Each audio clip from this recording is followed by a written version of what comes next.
వైఎస్ఆర్ జిల్లా బద్వేల్ నియోజకవర్గంలో అధికార పార్టీ ముసుగులో భూ కబ్జాలకు పాల్పడుతున్నారు టీడీపీ నేతలు.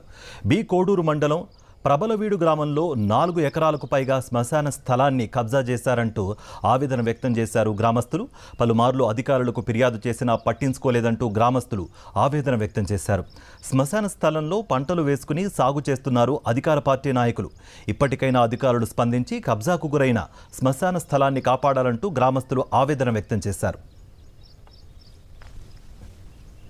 మాది శ్మశాన ఊళ్ళో వచ్చేసి 918 సర్వే నెంబర్లో 2 ఎకరాల 80 సెంట్లు, 149 సర్వే నెంబర్లో ఎకరా 30 సెంట్లు కాష్టాలు. ఇవన్నీ మొత్తం ఊళ్ళో గ్రామస్తులు 20,000 మంది ఆక్రమించినారు. జనానికి పూడ్చలేకుండా అవకాశం లేదు, ఆక్యుపై చేసినారు. ఎంఆర్ వాళ్ళు 9 నెలల్లో సర్వే చేసినారు, కానీ వాళ్ళు దాని మీద ఏ చర్య తీసుకోలేదు. ఇంతవరకు పసుకోలేదు. గట్టిగా ప్రజలు చేయడంతో నామకాసు ఎక్కడో తీసుకుపోయి మారుమూలు వేసినారు బోర్డు.